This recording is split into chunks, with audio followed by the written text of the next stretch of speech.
Oke, baik. Ya, kita mulai ya, teman-teman. Mungkin sebagian tadi sih saya cek terakhir yang join ke LMS itu baru 20 orang.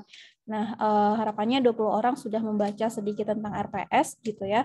Kemudian nanti yang lebihnya yang belum join LMS, silakan diperhatikan apa yang disampaikan hari ini. Nanti boleh langsung dilihat join ke LMS, kemudian langsung dibaca-baca RPS-nya.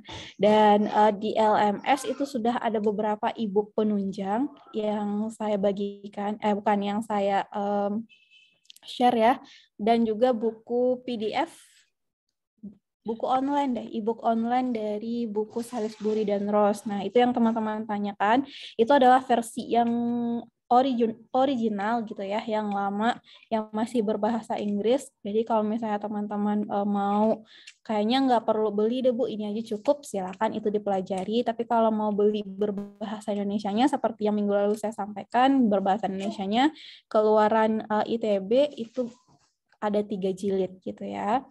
Oke, kita mulai ke deskripsi mata kuliah. Ini bisa dibaca teman-teman, bobotnya 2 SKS, kemudian prasyaratnya, kenapa Vistum diletakkan pada mata kuliah di semester 6 gitu ya, di semester atas, sama dengan fisiologi hewan, karena basicnya banyak gitu, basic ilmu yang akan dipelajari untuk prasyarat dalam mempelajari fisiologi tumbuhan itu ada botani ya, botani kripto dan fanero, kemudian SPT, biosel, dan biokimia. Dan tidak lupa mungkin juga biologi umum gitu. Kemudian ini deskripsinya, teman-teman bisa baca saja nanti kira-kira apa saja yang akan kita bahas ya. Sebenarnya deskripsinya juga akan dijelaskan di bawah. Oke, ini capaiannya. Sama ya, saya sebelum melakukan perkuliahan 1 semester, pasti saya akan mengingatkan capaian pembelajarannya. Karena kemarin juga Bu Titi di kelas PBA menjelaskan hal yang sama ya, yang perlu dicapai dalam setelah belajar fisiologi tumbuhan, mungkin sama dengan mata kuliah yang lain. Yang penting itu sikap gitu ya. Kemarin kita sudah berbicara banyak tentang sikap, kemudian pengetahuan, keterampilan khusus, dan keterampilan-keterampilan lainnya yang mendukung atau yang berkaitan dengan mata kuliah fisiologi tumbuhan. Nah, saya tidak perlu menjelaskan lagi sikap itu bagaimana, karena minggu lalu kita sudah cerita-cerita banyak gitu ya. Tinggal teman-teman baca saja dan susun strategi bagaimana caranya kita bisa mencapai apa yang menjadi capaian lulusan setelah mendapatkan materi di mata kuliah ini, seperti itu. Oke, kita masuk ke bahan kajian pendahuluan. Jadi yang minggu kemarin itu dihitung sebagai perkenalan ya. Kemudian minggu ini pendahuluan gitu. Pendahuluan kontrak perkuliahan, kemudian pengantar fisiologi tumbuhan. Ya, pengantar fisiologi tumbuhan itu artinya kita berbincang-bincang. Kemarin mungkin pasti praktikum, minggu lalu teman-teman juga sudah ditanya oleh Ibu Titin apa itu fisiologi tumbuhan dan apa peranannya dan yang lain-lainnya. Nah, itu kita anggap sebagai pengantar gitu. Kemudian kajian yang kedua adalah air dan peranannya, di mana nanti teman-teman akan membahas terkait dengan fungsi air bagi tumbuhan. Difusi osmosis masih ada, tapi di sini lebih detail lagi gitu. Bagaimana pengertian difusi osmosis, konsepnya harus benar gitu. Jadi jangan sampai tertukar antara konsep difusi dengan osmosis. Kemudian imbibisi itu apa pentingnya imbibisi bagi pertumbuhan dan perkembangan gitu. Kemudian ada kinetika air. Nah, kinetika air ini nanti teman-teman akan mempelajari terkait dengan bagaimana air itu bergerak dari akar yang berada di bawah ke pucuk atau ke atas batang yang tingginya 1 atau 2 meter, kan tinggi ya. Nah, itu akan berhubungan dengan potensial air, potensial osmosis, dan potensial tekanan. Jadi PA, PO, PT itu adalah potensial. PA air, PO potensial osmosis, PT adalah potensial tekanan gitu.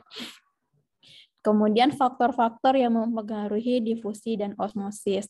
Kemudian kita akan membahas transpirasi ya. Transpirasi, apa sih kegunaan transpirasi? Apakah hanya untuk membuang cairan yang ada di dalam tumbuhan atau fungsi lainnya, kemudian apa faktor-faktor yang mempengaruhi transpirasi dan mekanisme yang mempengaruhi pembukaan stomata. Nah, kalau teman-teman lihat ya, di sini semua bidang ilmu itu masuk gitu.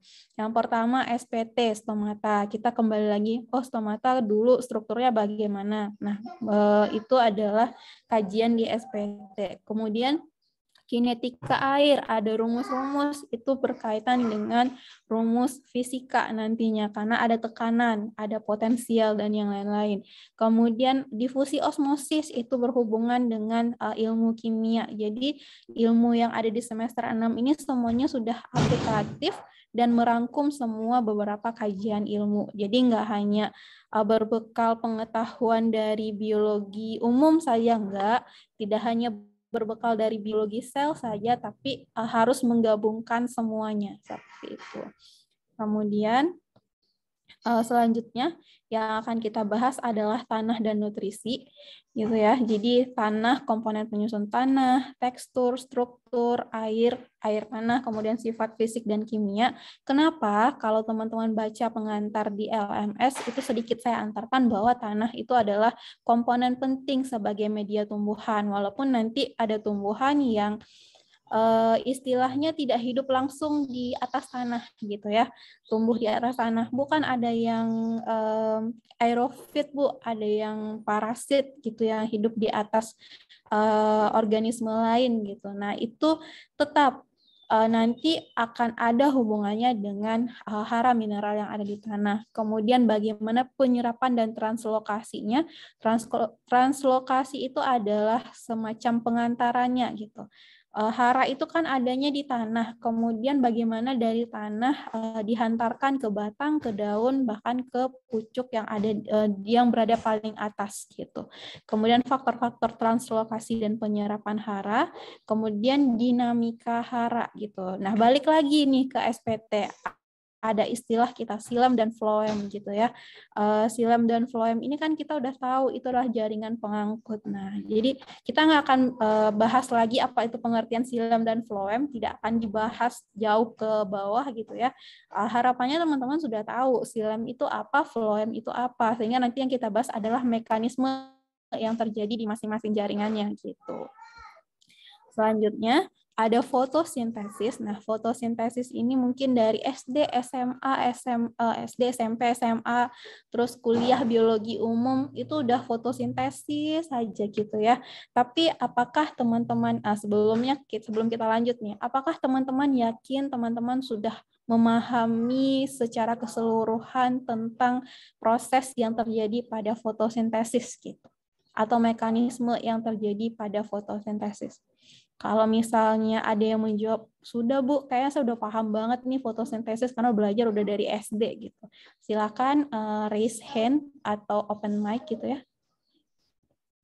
Oke, kayaknya ada di kolom chat. Tidak yakin Ibu, ya Kinta. Tidak yakin ya Kinta. Mungkin kita keep jawaban Kinta. Yang lain ada yang sudah yakin? Bu, kayaknya fotosintesis gampang deh Bu, tinggal hafalin aja reaksi terang gelap itu udah semua fotosintesis gitu. Ayo, ada yang sudah meyakinkan diri, Bu, fotosintesis kayaknya nggak perlu bahas semua Bu, udah tahu lah, udah paham gitu. Silakan berpendapat. Belum belajar lagi di Vistum. Ya, belum ya, belajar lagi. Ya, oke.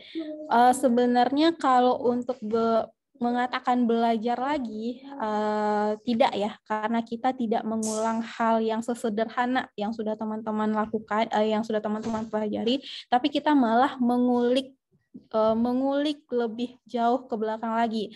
Justru kalau di biologi umum gitu, misalnya fotosintesis teman-teman tidak akan mencari, kecuali teman-teman belajarnya intens ya, mencari sejarah fotosintesis itu apa gitu ya. Nah, kalau di sini kita akan belajar lagi dari sejarah atau perkembangan konsep fotosintesis. Jadi nanti teman-teman akan bertemu dengan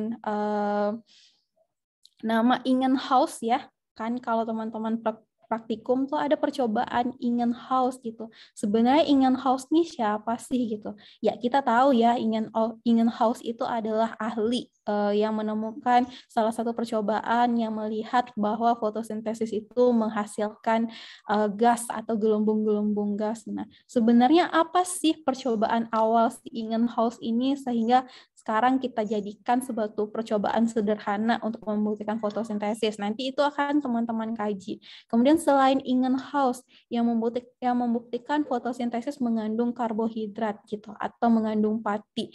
Nah, itu ada lagi. Jadi ada beberapa nama-nama yang nanti terkemukakan gitu ya, yang mengusung beberapa konsep terkait dengan fotosintesis. Nah, di sini ada yang namanya kemosintesis. Apa bedanya nanti fotosintesis dan kemosintesis? Kemudian kita menelaah lagi terkait dengan perangkat fotosintesis. Perangkat yang utama tentu cahaya gitu ya. Teman-teman nggak hanya, oh iya cahaya yang dibutuhkan oleh fotosintesis dari gelombang sekian sampai gelombang sekian gitu, panjang gelombangnya gitu. Tidak hanya itu saja, tapi lebih mengkaji ke teori tentang cahaya, kemudian spektrum cahaya, intensitas cahaya yang berhubungan langsung dengan fotosintesis. Iya, Arfaha, ya materinya lebih kompleks dan detail, Ibu. Benar sekali, karena kita sudah mengkaji mekanismenya atau secara fisiologisnya, secara bagian dalam dan mekanisme, kemudian prosesnya gitu. Kemudian kita akan belajar lagi kloroplas, Bu. Kloroplas kan udah ya, Bu, di SPT gitu. Iya, kloroplas, klorofil, pigmen itu udah di SPT, tapi kita akan membahas terkait dengan kerja kloroplas itu bagaimana sih gitu ya. Jadi mungkin selama ini yang teman-teman tahu klorofil itu cuma ada klorofil saja gitu. Tapi nanti ada klorofil A, B, C sampai D. Itu satu perangkat gitu ya. Kemudian Bu, bagaimana ya Bu tumbuhan yang tidak hijau, apakah klorofilnya ada apa enggak ya Bu? Terus dia berfotosintesis atau enggak ya Bu gitu. Nah, itu adalah pertanyaan-pertanyaan pengantar yang nanti akan kita bahas di bagian fotosintesis. Kemudian kita akan bahas fotosistem, proses fotosintesis. Nah, ini reaksi gelap dan terang ya. Kemudian ada siklus C3, C4 dan CAM gitu. Ini paling langganan di kurikulum SMA ya. Ada tumbuhan C3, C4 dan CAM. Itu sebenarnya apa sih selain tumbuhan yang berbeda gitu ya. Kemudian dibedakan dari mananya. Nah, itu akan kita bahas juga di bagian fotosintesis. Kemudian ada siklus yang namanya C2 atau fotorespirasi. Kemudian tentu faktor-faktor yang mempengaruhi laju fotosintesis atau kecepatan atau kenapa satu tumbuhan fotosintesisnya bisa tinggi kecepatan fotosintesisnya atau bisa melambat seperti itu. Nanti akan dikaji. Selanjutnya ada respirasi tumbuhan. Nah, respirasi tumbuhan ini sebenarnya hampir sama dengan respirasi hewan ya. Cuma nanti perangkat-perangkatnya mungkin akan sama juga, tapi nanti prosesnya bagaimana nanti respirasi pada tumbuhan, mekanismenya bagaimana. Nah, pertanyaan pengantar juga mungkin perlu teman-teman catat sebagai nanti jadi bahan diskusi ya. Silakan dicatat. Kira-kira apakah fotosintesis dan respirasi itu terjadi di dua waktu yang berbeda atau di satu waktu yang bersamaan gitu. Karena ada beberapa konsep seperti ini. Di kurikulum sekolah pun juga kadang-kadang seperti ini. Fotosintesis itu terjadinya siang hari, respirasi itu terjadinya malam hari. Nah, coba deh ini ditelaah ya, kira-kira apakah konsep yang ada di buku-buku SM, kita nggak bilang itu salah ya, tapi itu kurang tepat gitu. Kalau misalnya kita menelaah lagi prosesnya pasti akan bertemu jawabannya. Silahkan dicatat dulu untuk sekarang supaya nanti ada bahan pertanyaan gitu ya.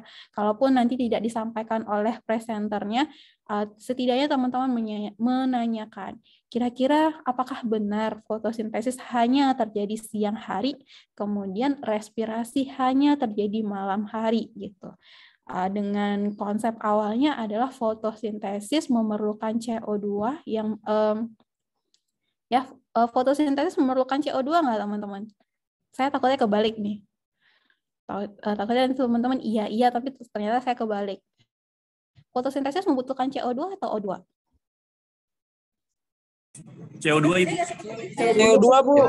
CO2 ya. Jadi dengan asumsinya tadi fotosintesis terjadi siang hari karena dia membutuhkan CO2, sedangkan respirasi terjadinya malam hari karena dia membutuhkan O2 gitu. Nah, silakan dicatat dulu pertanyaannya, nanti jadi bahan diskusi kita gitu ya. Kemudian kita masuk ke metabolisme lipid. Kurang lebih metabolisme lipid ini sama dengan metabolisme lipid pada hewan gitu ya. Tapi yang membedakannya adalah ada beberapa lipid yang nanti teman-teman bahas itu yang khusus hanya dimiliki oleh tumbuhan gitu. Jadi nanti kalau teman-teman kelompoknya yang dapat metabolisme lipid, jangan semua jenis lipid dimasukkan gitu. Assalamualaikum dan mahasiswa semua. Mohon maaf Waalaikumsalam Ibu. Ya. Baru selesai DHP. Mohon maaf. Silakan Ya, lanjut Bu Rahmi. Saya lanjutkan atau Ibu? Sebentar. Silakan Bu Rahmi. Ya baik Ibu. Izin melanjutkan ya Ibu. Ya, silakan Bu Rahmi. Ya. Oke, baik. Materi selanjutnya yaitu metabolisme lipid. Nah, jadi yang membedakan nanti yang akan teman-teman bahas di fisiologi tumbuhan dengan fisiologi hewan adalah, jadi pada saat membahas metabolisme lipid pada tumbuhan, tidak semua jenis lipid teman-teman masukkan gitu. Jadi hanya lipid yang kita bahas, hanya lipid yang ditemukan pada tumbuhan. Kemudian bagaimana proses lipid itu di metabolisme di tumbuhan, kemudian apa peranan dari lipid pada tumbuhan. Dan nanti akan ada beberapa jalur-jalur yang akan teman-teman pelajari gitu. Jalur-jalur ini nanti akan berhubungan juga dengan senyawa-senyawa turunannya dari lipid gitu, senyawa-senyawa turunan dari lipid. Kemudian kita lanjut. Setelah metabolisme lipid, nanti kita akan break dulu untuk UTS. Setelah UTS, kita akan lanjut ke metabolisme nitrogen, di mana nanti kalau teman-teman sudah membaca juga pendahuluan di LMS, itu sudah dihantarkan dengan narasinya adalah bahwa nitrogen di alam itu, di nitrogen bebas di alam tidak bisa langsung dipakai atau tidak bisa langsung digunakan oleh tumbuhan. Terus bagaimana caranya? Nah, ada lagi mekanismenya supaya nitrogen itu bisa tersedia dalam bentuk yang dibutuhkan oleh tumbuhan. Nanti akan kita bahas pada topik ini, mulai dari bagaimana penangkapan atau fiksasi nitrogen, kemudian pengangkutan nitrogen dalam tumbuhan. Selanjutnya yang kita bahas adalah pertumbuhan dan perkembangan, di mana di sini kita akan membahas dari definisi dulu, karena biasanya mahasiswa atau siswa itu suka bingung membedakan konsep pertumbuhan dan perkembangan. Kadang-kadang disamakan saja. Wah, sama aja Bu, pertumbuhan sama perkembangan kan satu proses yang sama gitu, sejalan. Memang sejalan, tapi konsep atau definisinya berbeda gitu. Nanti akan kita temukan jawabannya. Kemudian parameter pertumbuhan, ada kurva pertumbuhan dan macam-macam pertumbuhan. Ada pertumbuhan primer, sekunder, kemudian determinate dan indeterminate gitu. Kemudian ada pengontrolan pertumbuhan dan perkembangan, kita bahas dari tingkat genetik, ada konsep operon, kemudian tingkat biokimia, tingkat fisiologi, morfologi, sampai nanti ke tingkat individu. Tentu yang akan kita bahas juga adalah faktor-faktor yang mempengaruhinya, baik internal ataupun faktor eksternal, seperti itu. Ini beberapa materi pertumbuhan dan perkembangan. Nanti kalau misalnya teman-teman lihat di rencana kegiatannya, itu pertumbuhan dan perkembangan dengan materi yang banyak ini kita akan adakan 2 kali pertemuan. Selanjutnya kita masuk ke topik zat pengatur tumbuh atau ZPT. Ya, kalau misalnya teman-teman dulu bersekolah tahu auksin, giberelin, sitokinin, asam absisat, etilen, dan yang lain-lain. Nah, itu adalah dinamakan sebagai zat pengatur tumbuhan. Nanti akan ada sejarahnya kenapa dia dikatakan zat pengatur tumbuhan, kenapa ada yang mengatakan dia hormon gitu. Jadi yang benar yang mana, Bu? Hormon atau zat pengatur tumbuh? Nah, itu nanti akan dibahas oleh kelompok yang mendapatkan bagian ZPT gitu.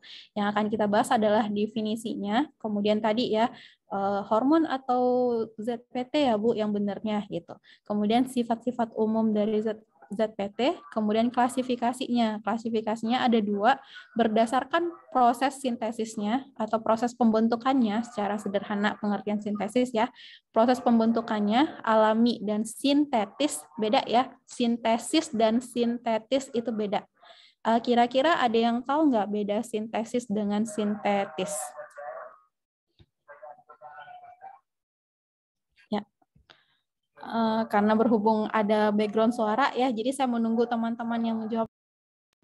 Silakan, ada yang tahu bedanya sintesis dengan sintetis? Ibu izin menjawab.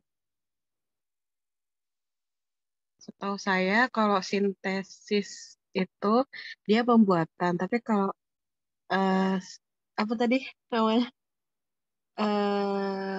Kok saya lupa jadi mirip Ada di sintesis. Cinta ya? Ada di depan Cinta, ada di layar sintetis.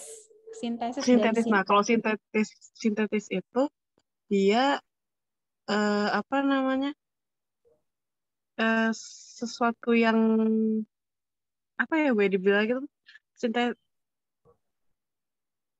Saya lupa lagi mau apa itu Bu. Ya pokoknya sesuatu yang dibuat gitu Bu. Jadi dia dibuat gitu. Tapi kalau misalnya sintesis, dia membuat gitu Bu. Seingat saya. Nah. Iya, oke. Baik. Cinta ya barusan ya. Laksmi itu Bu seperti Ibu. Oh iya Laksmi Ami, ya, Bu, iya. suaranya sama. Maaf Ami ya, saya udah lama nggak dengar suaranya Ami nih. Jadi tadi suaranya sama mirip dengan Cinta. Oke, baik. Terima kasih Ami. Jadi ada poin yang benarnya. Jadi sintesis itu adalah proses pembuatannya gitu ya. Artinya pembentukannya. Kalau sintetis itu adalah kan kalau alami dan sintetis, artinya kalau alami itu yang dihasilkan oleh individu atau tumbuhan itu sendiri, kalau sintetis itu dibuat oleh tangan manusia gitu atau dibuat dengan alat seperti itu. Jadi nanti jangan ketukar ya antara sintesis dengan sintetis karena sama-sama sin kemudian sama-sama is belakangnya. Jadi jangan ketukar. Kalau sintesis itu lebih ke proses, kalau sintetis itu lebih ke nanti hasil ya atau produknya. Oke. Selanjutnya kita masuk topik selanjutnya ada. Sebentar teman-teman. Bu Rami ada anaknya ya? Iya Bu. Mohon maaf Ibu dan teman-teman. Papa namanya juga WFH. Ya begitu. Saya izin lanjutkan ya Ibu. Silakan Bu Rami. Selanjutnya itu akan membahas tentang dormansi dan perkecambahan. Jadi di sini kadang-kadang mahasiswa juga sering salah, artinya karena dormansi dipasangkan dengan perkecambahan, nanti teman-teman mahasiswa biasanya berkonsep seperti ini, oh dormansi itu hanya terjadi di biji karena yang berkecambah hanya biji gitu ya. Ini adalah 2 konsep yang sebenarnya memang sejalan, tapi di dormansi nanti akan ditemukan tidak hanya terjadi di biji gitu. Tapi kenapa dia digandengkan dengan perkecambahan, nanti akan teman-teman temukan jawabannya. Oke, selanjutnya kita akan membahas materi gerak pada tumbuhan. Nah, gerak pada tumbuhan ini juga macam-macam. Pembagiannya atau klasifikasinya nanti akan teman-teman bahas pengertian dari gerak pada tumbuhan, kemudian mekanisme gerak pada tumbuhan, dan klasifikasinya. Artinya ada klasifikasi berdasarkan jenis stimulus, kemudian atau jenis rangsangannya, apa saja geraknya, itu yang akan teman-teman jelaskan. Selanjutnya, yang terakhir itu ada materi pembungaan dan penuaan. Ini dimasukkan sebagai proses paling akhir ya. Kalau pembungaan belum akhir, tapi penuaan itu biasanya adalah proses paling akhir pada proses pertumbuhan dan perkembangan sebuah tumbuhan atau tanaman seperti itu. Nanti di sini akan teman-teman bahas tentang definisinya, mekanismenya, kemudian faktor-faktor yang mempengaruhinya. Nah, sebelum dilanjutkan, apakah ada tambahan dari Ibu Titin? Dipersilakan, Ibu.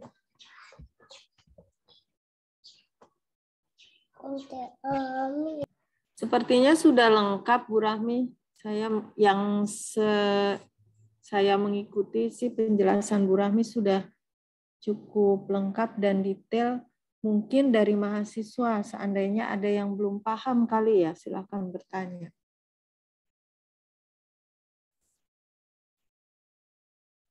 Kalau untuk RPS-nya menurut saya sudah cukup detail dan lengkap, Bu, Ya, untuk penjabarannya. sudah lengkap, Bu Rahmi. Sudah sangat jelas ya materinya ya.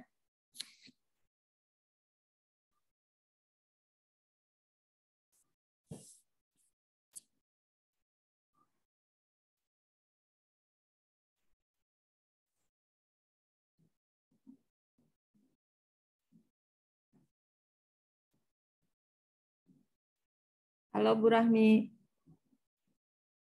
Iya, Ibu, sebentar, Ibu. Mohon maaf, Ibu. Ya, oke, baik. Terima kasih, Ibu.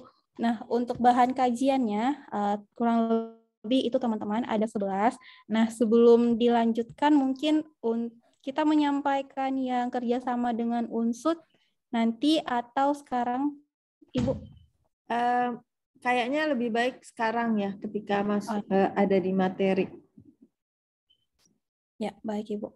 Jadi teman-teman, program studi rumpun biologi UNJ bekerja sama dengan Fakultas Biologi Unsud ya Ibu ya, Fakultas Biologi Unsud, di mana nanti akan ada pertukaran dosen di beberapa materi kuliah. Jadi tidak semuanya, ada beberapa materi yang nanti akan ada dosen dari Unsud untuk melakukan pendalaman materi untuk mahasiswa UNJ seperti itu.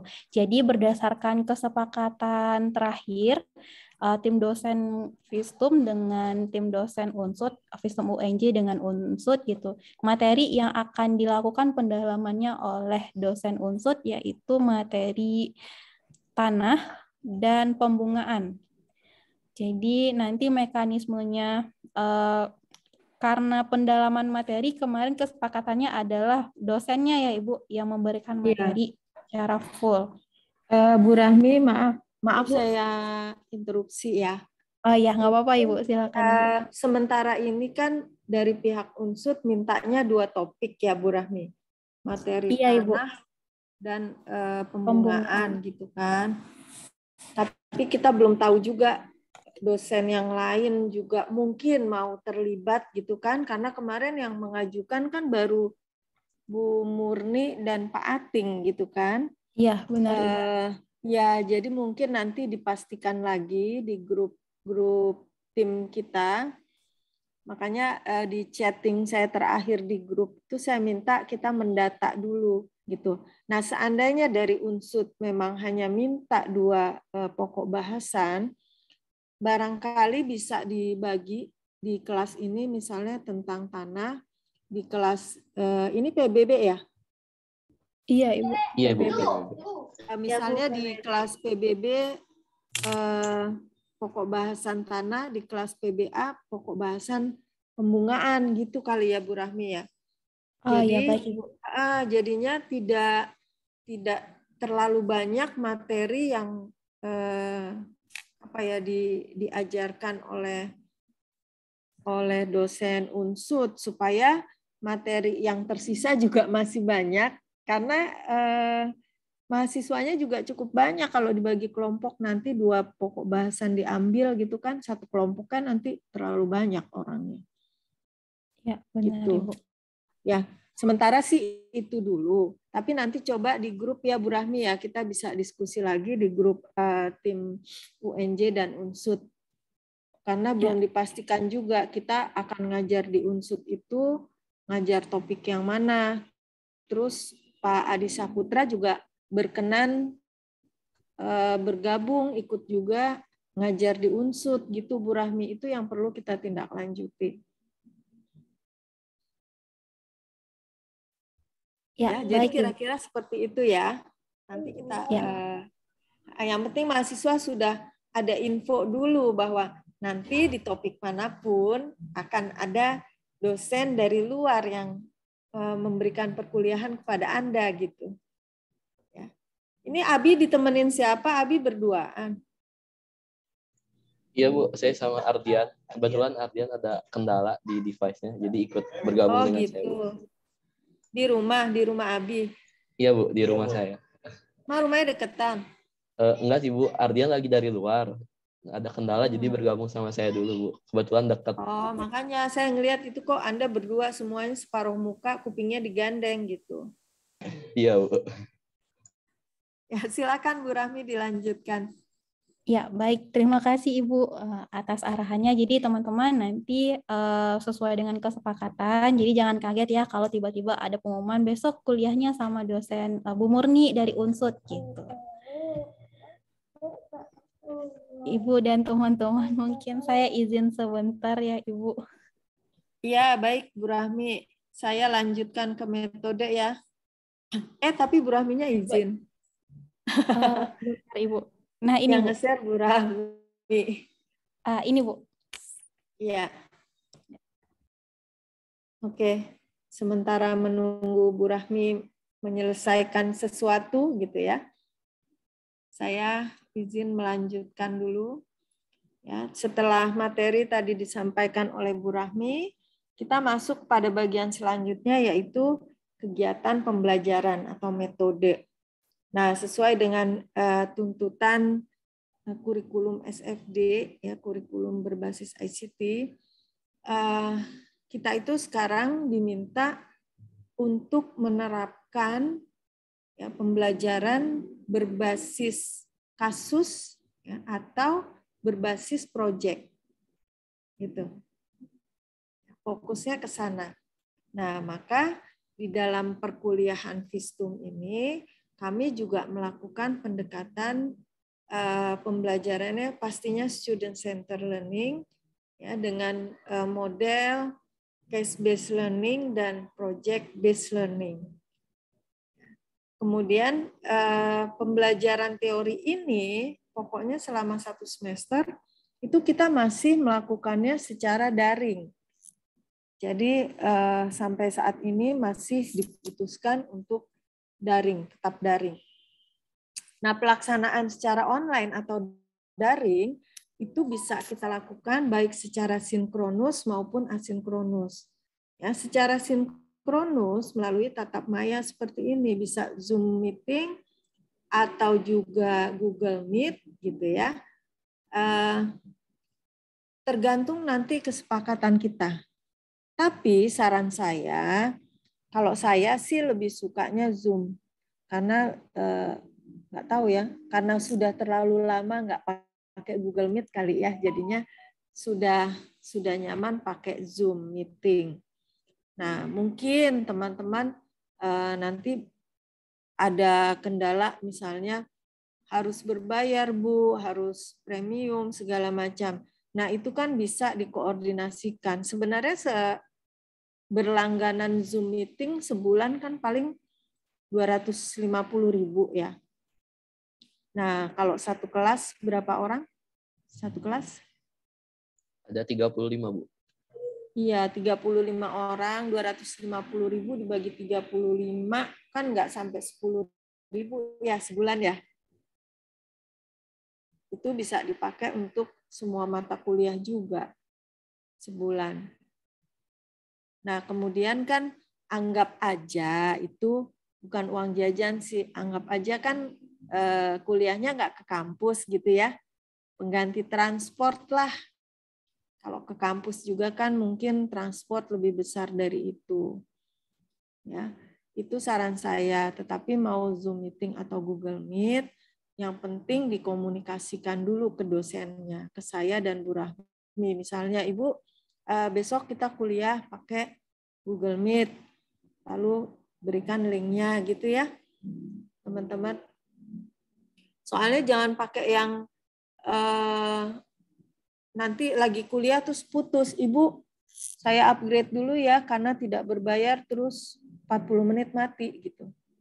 Ya, jangan sampai seperti itu karena untuk setting ulang aja udah butuh waktu lagi. Nah, itu saya sekedar mengingatkan. Kalau asinkronus ini kan tidak interaksi langsung ya, mungkin salah satunya itu bisa lewat LMS gitu kan ya, yang sudah diterapkan oleh Bu Rahmi, atau juga nanti ada Google Classroom. Jadi ini yang komunikasi kita tidak secara langsung atau tertunda. Nah, kemudian case-based learning. Nah, ini pembelajaran berdasarkan kasus. Maksudnya bagaimana ini? Ya, maksudnya gini, ketika teman-teman mempresentasikan materi, ya. Oh ya, sebelum saya masuk contoh case-based, saya ulang ya. Jadi kita ada dua model, case-based dan project-based learning. Project-nya apa? Ya, project yang pertama itu adalah Anda membuat PowerPoint materi yang akan dipresentasikan. Ya, saya pikir ini tidak terlalu sulit karena Anda sudah terlatih semuanya ya. Kuliah dengan saya dan Bu Rahmi kan sudah beberapa semester. Itu proyek yang pertama. Jangan khawatir, ini juga dilakukan dalam kelompok gitu ya. Nah, kemudian di dalam menyusun proyek tersebut, ketika Anda menyusun PowerPoint, nah Anda diminta untuk membaca juga literatur lain yang dalam bentuk artikel yang dipublikasi di jurnal. Tentu saja yang berkaitan dengan materi yang akan Anda presentasikan. Misal tentang fotosintesis. Ya, secara teori Anda sampaikan. Nah, kemudian ada artikel yang berisi informasi terkini tentang penelitian-penelitian terkait dengan fotosintesis. Nah, itu Anda cantumkan di situ. Ya, idenya apa gitu ya, atau hasil penelitiannya apa, lalu dicantumkan sumbernya. Nah, jadi pembelajarannya membaca artikel itu terintegrasi ke dalam materi perkuliahan sekaligus. Mungkin selama ini ada yang membahasnya setelah teori, nanti di akhir, ini Bu, artikel yang kami baca dan kami review. Artikelnya dilampirkan silahkan, tetapi bagian mana yang Anda sitasi, bagian mana yang Anda kutip, karena itu terkait dengan teori yang Anda sampaikan pada PowerPoint, nah itu harus masuk terintegrasi di dalam materinya. Nah, sehingga pembelajaran Vistum ini salah satunya tetap berbasis kasus, gitu. Nah, berbasis kejadian-kejadian nyata yang terkini. Oleh karenanya, selain literatur wajib yang nanti akan disampaikan di bagian akhir, Anda juga harus membaca artikel, mencari dan membaca, lalu juga mengintegrasikannya ke dalam mata kuliah, ke dalam teori. Ya, mungkin itu dari saya tentang metode. Masih ada nggak Bu Rahmi metodenya? Oke. Ya. Nah, itu ya. Sampai di sini, kalau ada yang ditanyakan dulu, silakan. Saya izin Silakan. bertanya, Bu. Ya, silakan. Siapa wajahnya nggak muncul? Saya Abi, Bu. Abi, silakan Abi. Iya, Ibu. Saya izin bertanya berkaitan tadi ya, Bu, dengan artikel yang dimasukkan ke dalam pembahasan materinya itu, ada ketentuan lebih lanjutnya nggak, Bu? Seperti harus minimal berapa artikel, lalu ketentuan tahunnya seperti apa? Terima kasih, Bu. Ya. Baik, terima kasih Abi. Ya, saya pikir 2 atau 3 artikel itu cukup. Tapi kalau Anda dapat lebih, itu lebih baik. Gitu. Ketentuan tahunnya, kalau untuk fisiologi tumbuhan, itu penelitiannya kayaknya sih berkembangnya cepat ya Bu Rahmi ya. Jadi mungkin 5 tahun terakhir itu masih diperbolehkan. Ya. Tapi jangan lebih dari 5 tahun, nanti datanya sudah tidak update. Demikian, Abi, jelas? Iya, Bu, sudah jelas. Terima kasih, Bu. Iya, baik. Yang lain mungkin yang ingin bertanya, silakan. Baik, kalau sudah jelas, Bu Rahmi boleh dilanjutkan lagi, Bu Rahmi, penilaian. Baik Ibu, terima kasih banyak Ibu, dan mohon maaf. Soalnya sedang ini Bu, biasanya jam segini dia udah tidur gitu, tapi nggak mau tidur dari siang. Jadi ini. Oke, baik. Kenapa Bu Rahmi kok tumben suka belakangan ini apa nempel terus? Kenapa Bu? Oh iya, Kenapa karena kok di rumah tinggalnya bareng saya Bu, orang tuanya kerja. Jadi saya yang gitu. Ya, karena saya yang standby di rumah, jadi mau tinggal di rumah bareng saya. Oh, karena orang tuanya kerja. Ya, iya Ibu, kerja. Biasanya jam segini dari siang udah tidur Bu, jadi bangun-bangunnya udah mau maghrib. Tapi tadi karena nggak mau tidur makanya nempel. Biasa main sendiri di luar. Iya. Jadi mohon maaf ya Ibu dan teman-teman. Nggak apa-apa Bu Rahmi, silakan. Umur berapa Bu Rahmi? 3,5 tahun Ibu. Oh, silakan Bu Rahmi, nggak apa-apa. Kalau WFH ya begitu, memang jadi sambil ngapain gitu. Nyambi-nyambi ya Ibu. Ya, baik Ibu, Iya. terima kasih. Saya izin melanjutkan Ibu dan teman-teman. Jadi tadi sudah metode pembelajarannya, teman-teman pasti sudah paham lah ya. Kemudian nanti kalau misalnya ada pertanyaan terkait dengan mekanismenya, saya rasa juga teman-teman sudah sangat paham, sangat hafal bagaimana membuat PPT ya, atau membuat proyeknya, kemudian mengintegrasikan literatur yang dicari. Selanjutnya itu kita lanjut ke media pembelajaran. Seperti biasa karena masih daring ya, jadi ada laptop device-nya atau handphone, kemudian ada LMS. Silakan yang bagi belum join ya, saya kayak jadi sales ya. Yang belum join LMS silakan join karena ada beberapa istilahnya ada beberapa buku penunjang yang saya rasa sangat bagus sekali untuk teman-teman baca jika ada waktu senggang ya. Jadi kalaupun tidak ada waktu senggang, disenggang-senggangkan waktunya untuk membaca karena e-booknya itu bagus sekali teman-teman, setidaknya bisa menambah pengetahuan teman-teman terkait dengan fisiologi gitu ya. Kemudian kita akan video conference-nya melalui Zoom atau Jmeet sesuai kesepakatan saja seperti yang sudah disampaikan oleh Bu Titin tadi. Tugas tagihan atau tagihan tugasnya sama ya, PPT. Project ini sebenarnya kalau untuk teori itu PPT, kalau untuk praktikum itu beda lagi proyeknya. Jadi kalau untuk teori cukup PPT, dan portofolio. Portofolio itu adalah hasil misalnya ujian gitu ya, atau nanti kuis dan yang lain-lain. Penilaiannya seperti biasa di saya, bukan di saya saja ya, mungkin di mata kuliah lain juga ada penilaian kontribusi ya.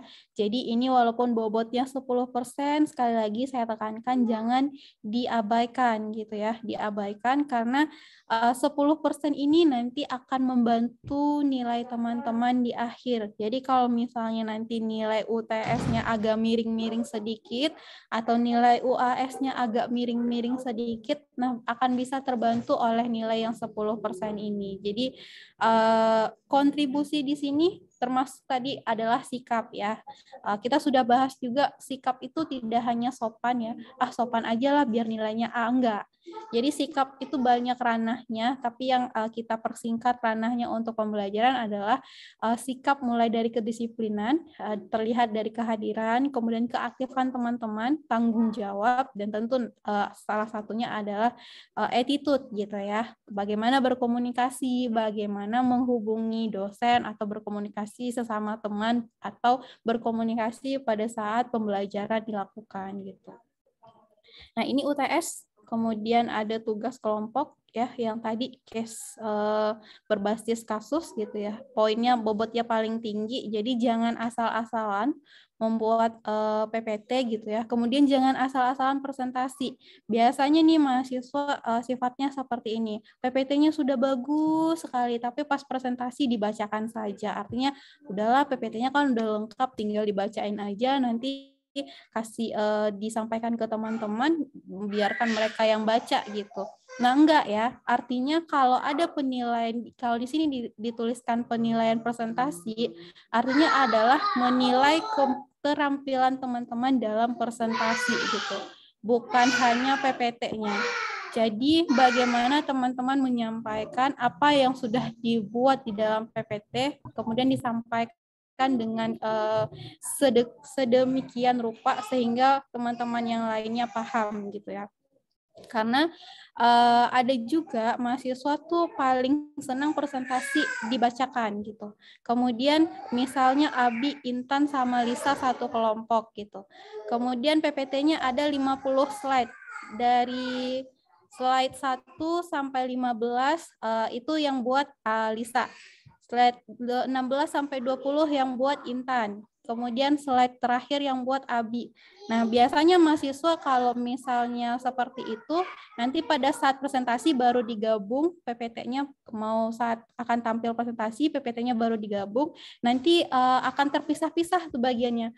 Nanti kalau misalnya seperti itu, yang diharapkan sekarang teman-teman tidak lagi seperti itu. Jadi sebelum presentasi itu PPT sudah jadi, dikomunikasikan dulu gitu, didiskusikan dulu sehingga anggota kelompoknya paham apa isi satu presentasi utuh, bukan cuma per slide-nya saja gitu. Kenapa? Karena kebiasaan mahasiswa seperti ini lagi. Bu, slide 1 ini punyanya Abi, Bu. Jadi Lisa nggak paham. Tunggu Abi dulu deh, Bu, masuk Zoom gitu. Nah, kan sering seperti itu ya, mahasiswa. Mungkin kalau lupa saya ingatkan deh dulu pernah seperti itu. Bu, Intan nggak paham materi yang terakhir, Bu. Itu bagiannya Lisa. Mungkin nanti bisa tunggu Lisa dulu ya, Bu. Jadi main tunggu-tungguan di Zoom gitu. Nah, itu yang mudah-mudahan bisa dihilangkan pada semester ini gitu ya, karena teman-teman sudah mau mengajar ke sekolah, jadi tidak lagi cuma bertanggung jawab sama apa yang bagiannya saja, tapi memang memahami secara keseluruhan, karena tadi tugasnya tugas kelompok gitu. Kemudian yang dinilai juga presentasi gitu ya. Jadi silakan sebelum dipresentasikan PPT itu dibaca, kemudian kalau perlu misalnya Abi, Intan, Lisa besok mau presentasi tentang fotosintesis, malam ini kalian Zoom gitu ya. Kalau perlu Zoom aja bertiga. Jadi harus dipahami dulu. Misalnya Abi tadi tentang sejarah fotosintesis, kemudian Intan tentang macam-macam tadi sistem bukan sistem ya, siklus C4, C3, C sama CAM gitu ya. Jadi Abi harus memahamkan dulu Lisa dan Intan untuk sejarah atau konsep fotosintesis, nanti gantian Intan yang memahamkan Abi, membuat Abi dan Lisa paham terkait dengan apa yang Intan buat di PPT. Sehingga nanti pada saat presentasi di hari H, mau Intan ditanya tentang materi terakhir, mau Lisa ditanya tentang slide yang pertama, itu sama-sama bisa menjawab dan saling mendukung seperti itu. Sampai di sini bisa dipahami teman-teman? Bisa, Ibu. Bisa, Bu. Ya, bisa ya. Oke, kita buktikan ya, karena terakhir dengan saya teman-teman masih seperti itu berpresentasinya, makanya saya tekankan lagi bahwa akan ada nilai keterampilan presentasi. Artinya tidak hanya teman-teman menampilkan PPT yang bagus, tapi juga menampilkan presentasi yang bagus juga dengan pemahaman terhadap apa yang teman-teman buat gitu. Oke, kita lanjutkan. Tentu kita akan ada UAS ya sebagai evaluasi. Ini strategi penilaian, bisa kita lewatkan saja, bisa teman-teman baca. Intinya strategi penilaian ini jabaran dari tadi, apa yang akan dinilai. Kemudian ini kriteria penilaian dan kelulusan ya. Jadi silakan teman-teman tentu sudah paham. Nah, kebijakan perkuliahannya sama ya. Kalau misalnya daring tetap harus ada komunikasi terkait dengan kehadiran, keterlambatan. Tentu ada waktu untuk terlambat ya. Jadi jangan setengah jam, Bu maaf ya Bu terlambat gitu. Tapi udah setengah jam gitu ya. Jangan. Walaupun daring tetap ada waktu minimalnya atau maksimalnya terlambat boleh. Tapi bolehnya berapa menit. Tapi jangan disengajakan gitu ya. Kemudian mungkin kita samakan peraturan dengan kelas satu lagi dengan PBA. Kalau kemarin Ibu Titin dan saya meminta teman-teman PBA pada saat pertemuan Zoom itu menghidupkan kamera atau on cam. Nah, saya rasa perlu disamakan juga di PBB. Kenapa? Karena ini juga masuk ke ranah sikap gitu. Bagaimana kita bersikap di dalam perkuliahan walaupun daring seperti itu. Jadi silakan nanti ya teman-teman yang bisa on cam gitu. Kecuali kalau kemarin di PBA saya tidak salah boleh off cam itu hanya 3 kali maksimal. Itu pun dengan alasan yang benar-benar Bu, maaf kalau saya off cam di rumah kurang kondusif gitu. Atau saya lagi di jalan Bu, 5 menit lagi sampai saya izin off cam 5 menit ya Bu gitu. Tapi kalau misalnya Bu saya ketiduran jadi saya ngantuk Bu, izin off cam ya Bu. Nah itu nggak boleh ya. Biasanya kan seperti itu. Jadi kemarin kesepakatannya maksimal boleh off cam itu 3 kali gitu. Jadi diusahakan bagaimana caranya teman-teman on cam karena biar seru aja gitu kalau misalnya nanti ada penjelasan atau diskusi kami tim dosen ya teman-teman yang lain juga bisa melihat ekspresi dari teman-teman lainnya paham nggak ya atau lagi ngantuk nggak ya atau misalnya kan ada juga nih yang kalau tampangnya bingung tuh kelihatan dari wajahnya. Jadi kita bisa membaca, oh ini masih bingung. Jadi nanti kita ulang lagi nih materinya supaya bisa paham, nggak bingung lagi. Seperti itu. Oke, ini ada beberapa ketentuan atau peraturan. Nanti silakan teman-teman baca. Kemudian ini ada sumber referensi wajib. Salisbury dan Ross yang seperti sudah disampaikan minggu lalu. Kemudian ini sudah ada ya, tadi kita bahas, saya bagikan di LMS, ya berbahasa Inggris, itu nggak 1, 2, 3, itu udah langsung semuanya. Kemudian yang TAIS ini kalau nggak salah juga ada, sudah saya bagikan di LMS, tapi tahunnya tahun 2002, kalau nggak salah. Silakan nanti dibaca, judulnya sama, plan fisiologi juga, ada e-booknya, teman-teman boleh baca. Kemudian ini yang penunjang, nah kurang lebih yang penunjangnya juga ada beberapa buku. Nah, silakan teman-teman mau pilih baca yang mana. Nggak mau dibaca semuanya pun juga nggak masalah. Nggak akan dibaca dari halaman pertama sampai akhir juga nggak masalah. Yang penting teman-teman adalah membaca satu bab dari buku-buku yang sudah di-share gitu. Karena sayang ya bukunya bagus-bagus, tapi nggak dibaca, cuma jadi hiasan LMS kan sayang gitu. Jadi silakan mau nanti ada materi fotosintesisnya, cari aja di bab fotosintesisnya gitu. Setidaknya ada lah usaha kita untuk membaca bukunya. Oke, kita lanjutkan. Ini capaian pembelajarannya, CPMK-nya bisa dibaca ya, kita lewatkan saja. Kemudian ini rincian rencana kegiatan. Jadi yang perlu teman-teman kasih poin adalah di pekan ini. Jadi ada satu materi yang 1 pertemuan, ada juga nanti yang 1 materi 2 pertemuan. Nah, seperti ini. Jadi fotosintesis karena materinya banyak, 2 kali pertemuan, jadi kelompok yang mendapatkan materi fotosintesis bisa mengira nih, pertemuan pertama mau dibahas dari materi apa sampai apa, kemudian nanti pertemuan kedua mau dibahas materi apa sampai apa. Jadi jangan seperti ini. Biasanya mahasiswa, Bu, karena waktunya kurang Bu, jadi sampai di sini aja ya, Bu. Enggak gitu ya. Jadi memang teman-teman yang sudah menentukan, misalnya pertemuan minggu keempat itu pembahasannya sampai teori tentang cahaya. Nanti dilanjutkan materi kloroplas sampai dengan faktor yang mempengaruhi laju fotosintesis di pertemuan berikutnya. Seperti itu. Jadi jangan kasih pilihan ke dosen dan teman-teman yang lain gitu. Bu, hari ini kita sampai mana ya, Bu? Atau teman-teman, hari ini kita sampai mana ya, gitu. Jangan seperti itu ya, tapi tentukan saja dulu. Misalnya pertemuan pertama tuh kurang lebih waktu 100 menit cukup nggak ya untuk membahas materi fotosintesis sampai mananya gitu. Nanti di pertemuan kedua dari mana sampai mana. Sampai di sini bisa dipahami, teman-teman? Bisa, Bu. Bisa, Ibu. Bisa, Bu. Oke. Bisa ya. Nah, kemudian yang 2 pertemuan itu ada 2 materi, kalau saya nggak salah, fotosintesis dengan ini, pertumbuhan dan perkembangan. Karena materinya banyak, silakan nanti sistemnya sama seperti yang sudah saya jelaskan dengan contoh fotosintesis yang tadi. Gitu. Oke, ini lampiran RPS-nya, ada peta konsep ya, silakan nanti teman-teman lihat rangkuman apa saja yang kita pelajari. Nangis. Iya Bu, orang tuanya udah datang Bu. Udah datang.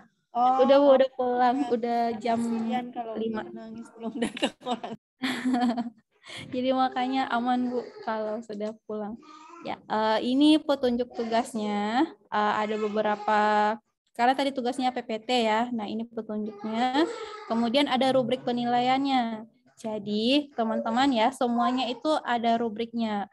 Jangan berpikiran bahwa wah Ibu Rami sama Bu Titin nih kayaknya tebak-tebak nilai kita aja ya. Enggak ya.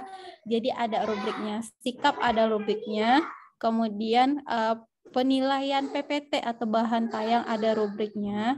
Dan ini juga keterampilan presentasi. Nah, ini yang saya sampaikan tadi. Keterampilan presentasi juga ada rubrik penilaiannya. Mulai dari bagaimana teman-teman membuka dan menutup presentasi. Wah, kayak kuliah PKM ya, Bu? Ya, kita latihan untuk PKM.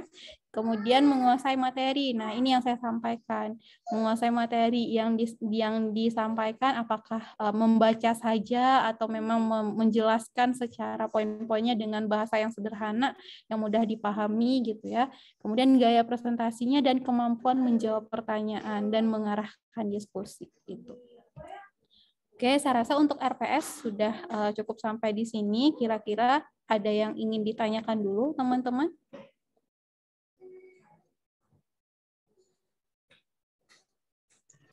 Saya izin bertanya, Bu Raffi. Iya, silakan. Abi ya, silakan Bi. Ya. Berkaitan dengan pembagian kelompoknya nanti itu seperti apa ya, Bu? Kira-kira ada berapa kelompok?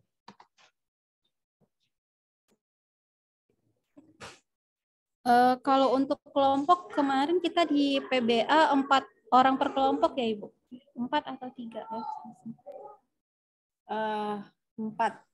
Karena kan jumlah orangnya itu 38. Terus ini topiknya ada berapa tadi? 12 apa 11? Ada 11 Ibu. Iya, 11. 38 dibagi 11. Berapa tuh 38 bagi 11? 3 ya berarti ya? Iya, 3 orang per kelompok. 3 atau 4 orang lah. Pokoknya dibagi jumlah topiknya, Abi. Mungkin jumlah orangnya tidak sama. Nanti dilebihkan untuk yang materinya banyak gitu. Misalnya kan ada fotosintesis 2 pertemuan. Nah, itu dikasihlah anggotanya 4. Kalau yang 1 pertemuan 3 gitu. Gitu ya Bu Rahmi ya? Iya Bu, seperti itu. Dibagi per teori. Ya. Ya. Jelas, Abi sudah menjawab. Baik Bu. Lalu kalau untuk tadi ya bukan ada beberapa materi ya, 1 atau 2 yang akan dibahas oleh dosen Unsud tadi. Berkaitan dengan hal itu, materi itu apakah dibagi dulu ke kelompoknya atau bagaimana ya Bu? Atau di skip karena udah dijelasinnya bakal nanti sama dosen dari Unsud tadi Bu?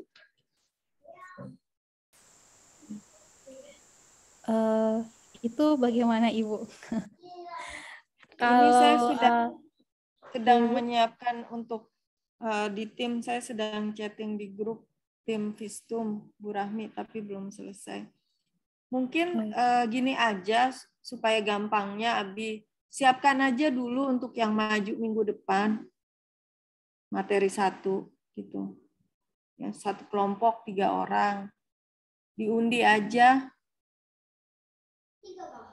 Abi, dikocok aja 3 orang, 3 nama keluar udah maju minggu depan gitu. Sementara ya. Yang paling simpel seperti itu ya Bu Rahmi ya. Ya, kalau boleh saya berpendapat Ibu, saya rasa boleh, silakan Bu Rahmi.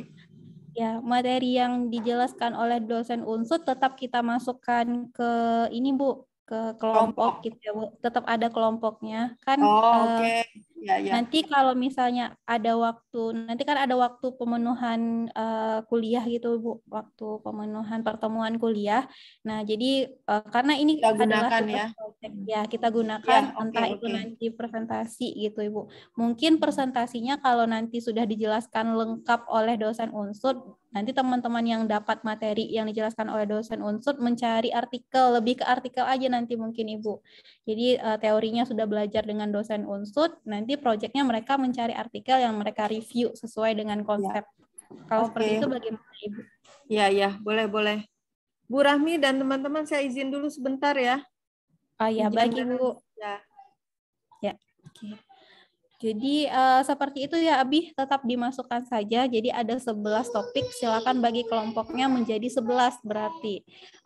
Ingat yang kata Bu Titin tadi, di materi yang paling banyak itu lebihkan orangnya gitu. Misalnya di fotosintesis berarti ada 4 anggota, kemudian di pertumbuhan dan perkembangan ada 4 anggota, seperti itu. Kalau misalnya lebih lagi 1 orang ya masukkan ke tanah dan nutrisi kalau saya rasa, karena tanah juga lumayan banyak materinya, seperti itu. Gimana Abi, sudah paham? Ya, baik Bu. Terima kasih Bu. Iya, oke, sama-sama. Ada lagi pertanyaan teman-teman? Cukup Bu dari saya. Oke, cukup ya. Ya. Mohon maaf Ibu, saya izin memastikan untuk pengumpulan PPT-nya langsung diupload ke LMS saja ya Ibu?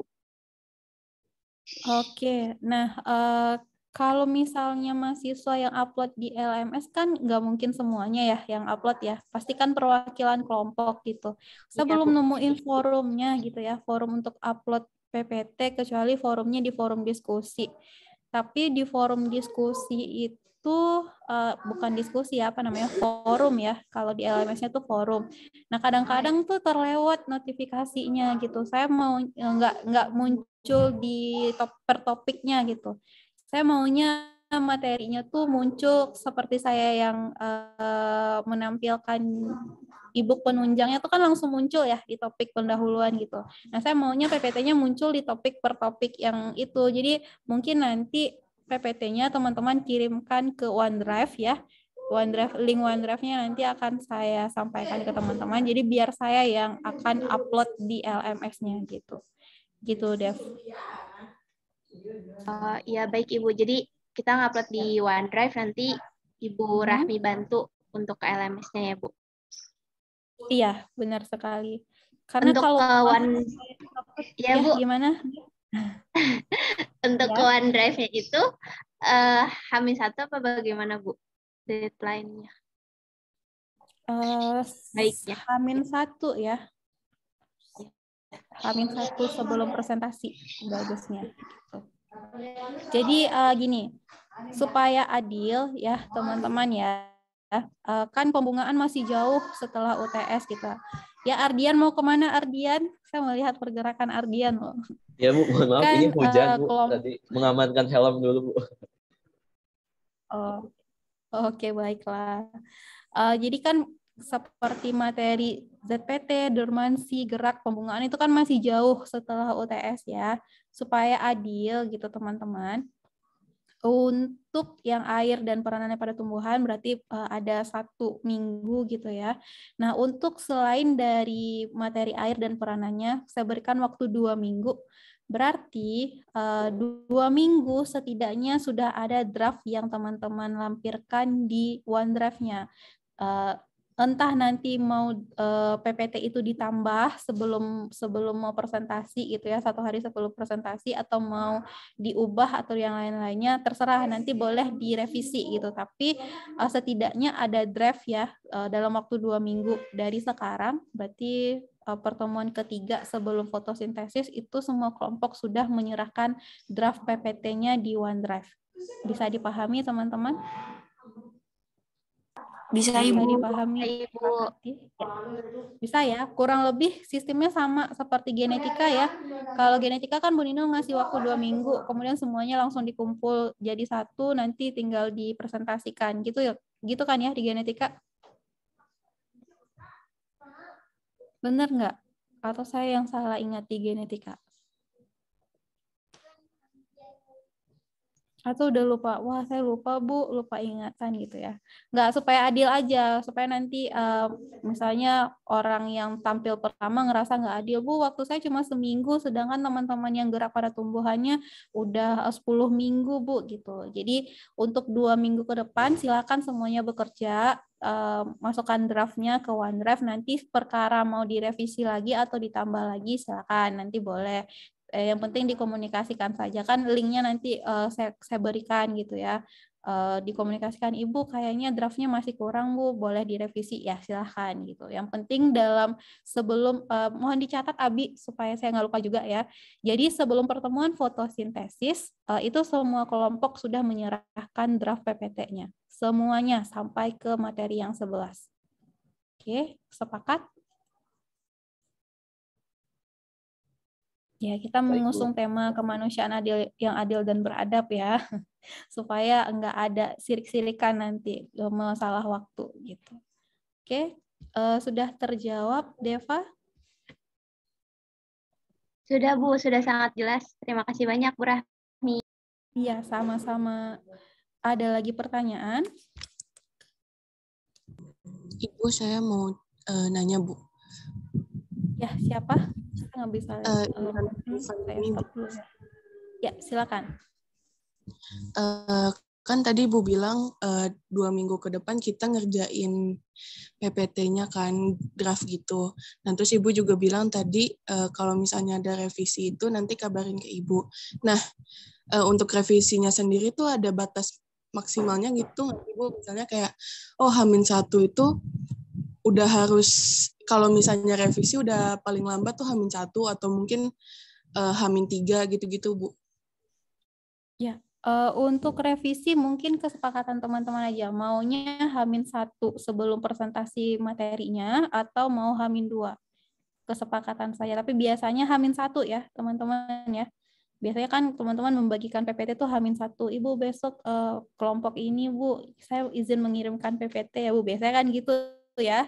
Jadi silakan kesepakatan teman-teman mau sepakatnya bagaimana, disepakati saja per kelas supaya sama-sama enak gitu. Jadi nanti misalnya H-1 oke, H-1. Kalau H-2 boleh, silakan. Nanti disepakati sambil juga membagi kelompok kayak bersama-sama. Gitu Kinta. Baik, terima kasih Ibu. Oke, sama-sama. Ada lagi pertanyaan? Oh, ini yang ngidupin layar cuma ini ya. Ada lagi pertanyaan? Kalau misalnya tidak ada, mungkin ada tambahan dari Ibu Titin. Silakan Ibu. Sepertinya dari saya cukup deh Bu Rahmi. Kalau teman-teman semua sudah jelas gitu kan, ya. Soalnya Bu Rahmi juga menjelaskannya sudah sangat detail ya, jadi udah lengkap sekali informasinya. Jadi kalau misalnya dari teman-teman semua nggak ada yang ditanyakan lagi, ya saya pikir cukup. Terima kasih Bu Rahmi. Ya, baik Ibu. Mohon maaf, Sama-sama. saya izin bertanya. Ya, Abi, silakan Bi. Ya, Bu, lebih ke memastikan Bu, untuk waktu mulai perkuliahannya, untuk seterusnya Pak kita mulai pukul 4 atau bagaimana? Kalau misalnya pukul 4 tuh kira-kira kita berakhir pukul berapa jadinya ya Bu? Selesainya berarti pukul 17.40 ya. 17.40. 17.40 jelang maghrib. Iya. kesepakatan teman-teman saja ya Ibu, kita Iya, mengikuti gitu. Kalau kami misalnya mau menyesuaikan. mulai, ya, kalau misalnya mau mulai jam 15 boleh. Kalau misalnya mau mulai 15.30 atau 16 silakan disepakati oleh teman-teman, tapi nanti diberitahukan ke saya atau Bu Titin. Kita mulainya sepakat jam 15 Ibu gitu, tapi nanti ada waktu jeda atau ada izin untuk sholat asyar dulu gitu ya Ibu ya. Atau kita setelah sholat asar jam 16 saja Ibu, nggak apa-apa berakhirnya sampai 17.40 gitu. Iya, gitu aja sih. Fleksibel saja lah, karena itu jam terakhir gitu ya kalau di sore hari. Kalau misalnya pagi kan kita susah geser-geser. Tapi kalau di jam 15 itu kan jadwal terakhir. Jadi kita bisa fleksibel karena setelah ini nggak ada kuliah lagi kan? Nggak ada. Ya. Ya, yang penting dikomunikasikan. Dirembuk dulu deh, dirundingkan dulu, diskusi dulu dengan teman-teman ya untuk disepakati bersama. Baik Bu, kalau gitu nanti kami coba rundingkan dan nanti saya kabari ya Bu Titin dan Bu. Ya, baik, terima kasih Abi. Ya, oke, baik. Terima kasih Abi pertanyaannya. Ada lagi Bi? Mungkin nanti ada yang mau curhat atau apa gitu ya Bi, silakan. Oke, kalau tidak ada, kalau sudah cukup, alhamdulillahirrahmanirrahim, kita bisa akhiri pertemuan hari ini. Insya Allah kita akan bertemu lagi minggu depan di teori ya, materi pertama. Kalau untuk jadwal praktikum kan besok ya teman-teman pagi ya. Nah besok itu kita nggak ada pertemuan Zoom karena sudah disampaikan di LMS ya. Jadi 1 minggu ini teman-teman mempersiapkan alat dan bahan. Alat dan bahannya bukan hanya untuk praktikum pertama gitu ya, tapi alat dan bahan untuk keseluruhan praktikum. Jadi mana alat dan bahan yang bisa disimpan lama silakan dipersiapkan, sehingga nanti pada saat waktu praktikum berjalan yang akan perlu ditambahkan hanya bahan-bahan yang tidak bisa disimpan. Misalnya daun segar itu kan nggak bisa disimpan lama. Nah silakan nanti persiapkan 1 hari atau sebelum praktikum seperti itu. Oke, insya Allah kita akan bertemu lagi minggu depan di teori materi pertama, siap-siap kelompok 1. Kalau tidak ada pertanyaan, kita cukupkan. Terima kasih Ibu Titin atas arahannya untuk sore hari ini. Terima kasih juga teman-teman yang sudah berpartisipasi aktif ya.